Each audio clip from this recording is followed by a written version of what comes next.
PT குடிக்கிறதுக்கு 400 கோடி போட்டு படம் எடுக்கிறாங்க. ஆனால் இதுல சூப்பரா மலையாளம்னாவே அவங்க வந்து கதைக்கு முக்கியத்துவம் கொடுப்பாங்க. ஹீரோவுக்கு முக்கியத்துவம் கொடுக்காம கதைக்கு முக்கியத்துவம் கொடுத்தாங்கன்னா கண்டிப்பா வந்து தமிழ் சினிமாவிலும் சூப்பரா ஓடும். தமிழ் சினிமாவில் அரசியல் ஜாதி இதெல்லாம் அதிகம் பாக்குறாங்க. மலையாளத்தில் அப்படி இல்லை. விஎஃப்எக்ஸ் இந்த பட்ஜெட்ல வந்து மலையாள படம் மட்டும்தான் இந்த மாதிரி எடுக்க முடியும். நம்ம தமிழ் ஆளுங்க வந்து இன்னும் நிறைய படங்கள் எடுத்திருக்காங்க. நம்ம அதை கொண்டாடி இருக்க மாட்டோம். இந்த மலையாள படம்னா தூக்கி வச்சு கொண்டாடுறோம். பட் ஏன் கொண்டாடுறோம்னா கதை கொஞ்சம் ஸ்ட்ராங்கா இருக்கு, அந்த ஸ்கிரீன் பிளே கொஞ்சம் நல்லா இருக்கு. நம்ம தமிழ் ஆளுங்களும் அதே மாதிரியே வந்து கதையெல்லாம் ஸ்ட்ராங் பண்ணி ஒரு படத்தை எடுத்தாங்கன்னா சூப்பரா இருக்கும். அதையும் இப்ப தமிழ் சினிமா வந்து டவுன்ல தான் இருக்குது. அது ஏன்னு தெரியல. இப்போ வர படங்கள் எல்லாமே ஓட மாட்டேங்குது. அது ஏன் ஃபர்ஸ்ட் வர அந்த படம் ரிலீஸ் ஆனப்ப அவ்வளோ தெரியல யாருக்கும். இப்பதான் பீக் பிடிச்சிருக்கு. செகண்ட் வீக்ல பாத்தீங்கன்னா புது படத்தோட இந்த படத்துக்கு வந்து சோர்ஸ் வந்து ஹவுஸ்ஃபுல்லா போயிட்டு இருக்கு படம். உண்மையாலுமே வந்து மலையாளத்தில் இப்படி எடுக்கிறாங்கன்னா அது பெரிய விஷயம். லோகா படம் சூப்பராக இருந்துச்சு ப்ரோ. ஒரு உமன் கேரக்டரை ஹைலைட் பண்ணி இந்த அளவுக்கு கொண்டு வர முடியுமா அப்படின்னு சொல்லி நம்ம தமிழ் படத்தில் பண்ண மாட்டாங்க. ஆனால் மலையாள படத்தில் சூப்பராக பண்ணியிருக்காங்க. நிறைய பேர் சொன்னாங்க இந்த பீடி குடிக்கிறதுக்கு 400 கோடி போட்டு படம் எடுக்கிறாங்க. ஆனால் இதில் சூப்பராக மலையாளம்னாவே அவங்க வந்து கதைக்கு முக்கியத்துவம் கொடுப்பாங்க. அந்த மாதிரி இதே கதைக்கு முக்கியத்துவம் கொடுத்துருக்காங்க. இது சாப்டர் 1. அதோடைய செகண்ட் பார்ட் லீட் எப்படி கொடுக்கணுமோ அதை கரெக்டாக கொடுத்துருந்தாங்க. இந்த பாட்டை எப்படி மூவ் பண்ணணுமோ அந்த மாதிரி மூவ் பண்ணி அந்த ஹீரோயினுடைய சின்ன பொண்ணு கேரக்டர் ஒன்று காட்டியிருப்பாங்க. அதில் ஒரு ஃபைட்ஸ் வச்சிருப்பாங்க. பிரம்மாண்டமான ஃபைட்ஸ். உண்மையாலுமே அந்த பாப்பாவுக்கு வந்து செம்ம கிரெடிட். அந்த பாப்பாக்கு நிறையா ஸ்கோப் இருக்கு. செம்மையாக பண்ணியிருப்பாங்க. அதே மாதிரி இவங்களுக்கும் சூப்பர் ஸ்கோப் இருக்கு. எந்தெந்த இடத்துல எப்படி நடந்துக்கணும் அப்படின்னு சொல்லிட்டு எல்லாம் கொடுத்துருக்க கேரக்டர் யாருமே மிஸ்யூஸ் பண்ணாமல் பெரிய கேரக்டர் நான் கரெக்டாக காமிச்சிட்டாங்க. சின்ன சின்ன கேரக்டருங்களையும் சூப்பராக காமிச்சு படத்தை ஸ்மூத்தாக மூவ் பண்ணிட்டு போனாங்க. சாண்டி எல்லா படத்தையும் போன படத்தையும் குத்துவாங்க, இந்த படத்தையும் குத்துவாங்க. எல்லா படத்தையும் சாண்டியை வச்சு குத்து வாங்கியிருக்கிறாங்க. அடுத்த பாட்டில் தான் சாண்டி என்ன ஆவார் அப்படின்றது தெரியும். நிறையா இஷ்யூ சஸ்பென்ஸாகவே இருக்குது.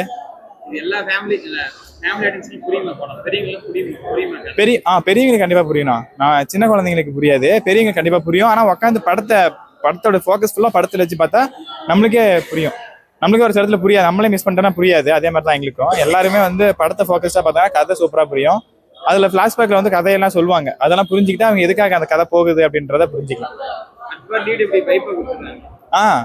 ஆமாண்ணா, எல்லாம் ஈகரா வெயிட் பண்ற மாதிரி தான் முடிச்சிருக்காங்க. ஆனா கிளைமேக்ஸ் கொஞ்சம் சப்பையா முடிச்ச மாதிரி இருக்குது. அந்த மாதிரி தான் அந்த துல்கர் சார் அது கேமியோண்ணா. அதான் ப்ரொடியூசர் அவர் தான். அது கேமியோ சொல்லக்கூடாதுல, ரிவீல் பண்ணக்கூடாது யாருமே. அடுத்த பாட்டு லீட கிளைமேக்ஸ் கொஞ்சம் ஐயோ அவ்வளவுதானே அப்படின்ற மாதிரி முடிச்சிட்டாங்க. அதுதான் ஒரு செகண்ட் அவ்வளவுதான். அது நம்ம அந்த கூஸ் பம்ப்ஸ் தூங்கிட்டு இருப்போம், நம்மள எழுப்பிடுறதுக்காக அந்த கேமியோலாம் நல்லா இருந்துச்சு. சூப்பரா இருந்துச்சு. சூப்பரா மூவ் பண்ணியிருக்காங்க. நம்ம தமிழ் படத்துலலாம் வந்து நம்ம ஃபேன்ஸுக்கு ஜால்ரா அந்த வந்து என்னோட ஹீரோ அப்படின்னு சொல்லிட்டு ஜால்ரா அடிக்கிறோம். அதுக்காக தான் நம்ம தமிழ் படம்லாம். அங்க வந்து கதைக்கு முக்கியத்துவம் கொடுக்கறதுனால அந்த படம்லாம் ஈஸியா ஓடிடுது. நீங்க எல்லாம் எடுத்துப்பா ஹாலிவுட் ரேஞ்சுக்கு எடுத்திருக்காங்க. நம்ம அந்த மார்வெல்ஸ் எல்லாம் எடுத்திருக்காங்களா அந்த மாதிரி ரேஞ்சில் எடுத்திருக்காங்க. படமும் அந்த மாதிரியான சீனியர்கள் தான் எல்லாமே போகும். பெங்களூர்ல எடுத்திருக்காங்க. அந்த எல்லா ஸ்ட்ரீட் பெங்களூர் ஸ்ட்ரீட் மெயின் ஸ்ட்ரீட்ல தான் எடுத்திருக்காங்க. ஆனா அது எல்லாமே வந்து ஃபாரின்ல எடுத்த மாதிரி காமிச்சிருக்காங்க. சினிமாட்டோகிராஃபி எல்லாமே சூப்பரா பண்ணிருக்காங்க. எடிட்டிங்ல ஒரு எடிட் பண்ணிருப்பாங்க. உப்பு தவறி விழுவோம், இல்ல சக்கரை தவறி விழுவோம், அதுல இருந்து அப்படியே வானம் வர மாதிரி ஒரு எடிட் தான் பண்ணியிருந்திருப்பாங்க. அந்த சீன்லாம் சூப்பரா இருக்கு.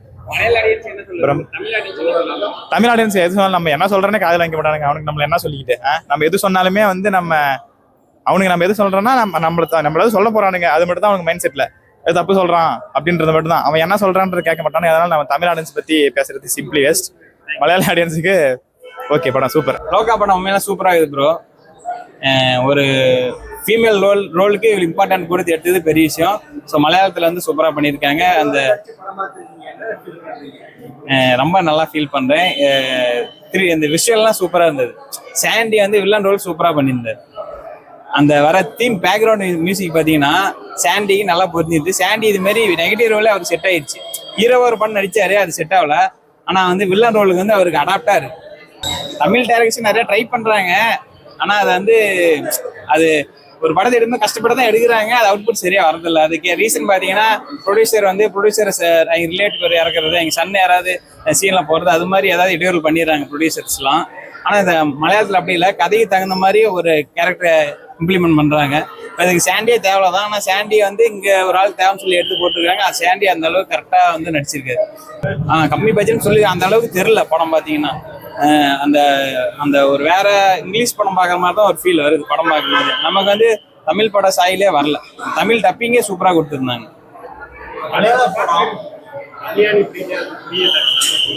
அவங்க நம்ம படம் முடிஞ்சிட்டு வரும்போது கண்ணுக்குள்ளேயே இருக்காங்க. யாரு கல்யாணி பிரியுது அப்படி அப்படி அந்த ரோல் ஃபுல்லா அவங்களே காட்டுற மாதிரி இருக்கா. அதான் அந்த பழைய சாங் ஒன்று வரும், அதுக்கு வந்து நடந்து வருவாங்க சீன் ஒயிட் ட்ரெஸ்ல. சூப்பரா இருக்கும். கண்டிப்பா பார்த்தேன் எல்லா யங்ஸ்டர்ஸும் ஒரு ரீல்ஸ், அந்த ரீல்ஸ் வந்து ஸ்டேட்டஸ் வச்சிருப்பீங்க கண்டிப்பா.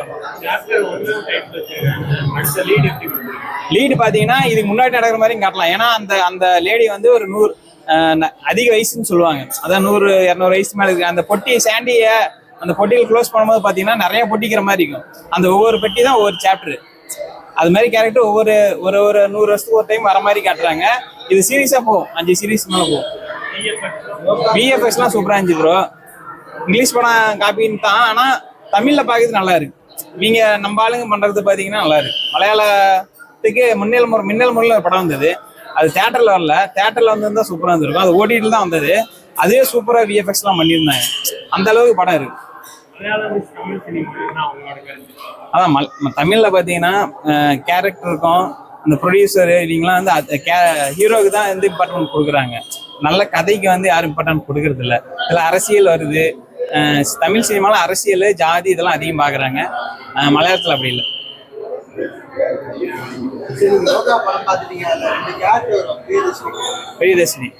பிரியதர்ஷினி அந்த சின்ன பொண்ணு கேரக்டர் சூப்பரா பண்ணியிருப்பாங்க. ஃபைட் சீன் ஒன்று வரும், அது ரெண்டும் அந்த ஸ்கிரீன் பிளே பாத்தீங்கன்னா 2 மாறி மாறி வரும். அது சூப்பரா எடுத்திருப்பாங்க. ஓவரால் ரேட்டிங் வந்து 9.5 கொடுக்கலாம். Worth to watch. லோக்கா நல்லாவே இருக்கு. நம்ம கல்யாணி ரொம்ப சூப்பரா நடிச்சிருக்காங்க. அப்புறமேட்டு நம்ம சாண்டி தான் வில்லனா நல்லா பண்ணியிருக்காரு.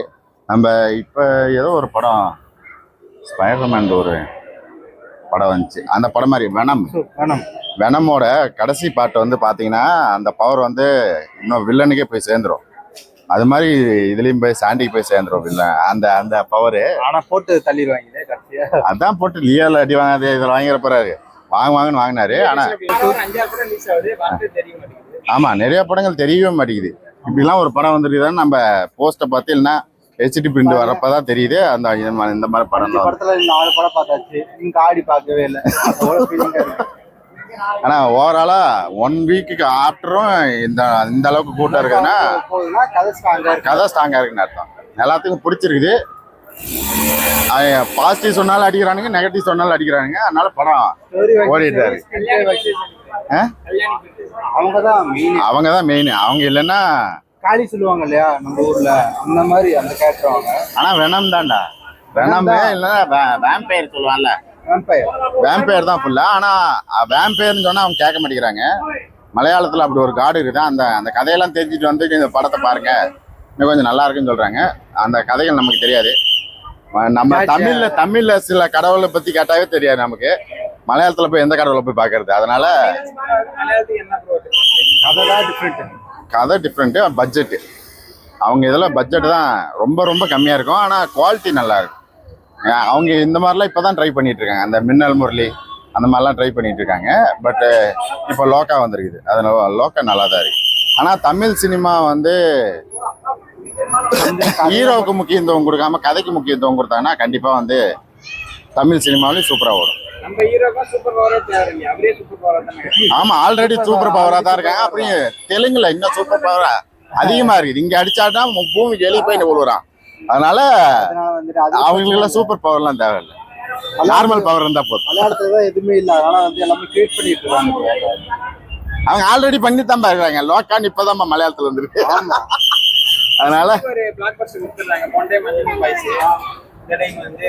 நிறைய படம் ஆவேசம் எல்லாம் கொடுத்துருக்காங்க. அதுக்கப்புறமேட்டு இன்னும் நிறைய படங்கள் இந்த ஜாலியா ஜிம்கானா அந்த இதெல்லாம் ரொம்ப சூப்பரா இருக்கும். பட் மலையாள படங்களுக்கு இப்ப எல்லாரும் வந்து இந்த லாக்டவுனுக்கு அப்புறமேட்டு மலையாள படம் நிறைய பார்க்க ஆரம்பிச்சிட்டாங்க. தமிழ்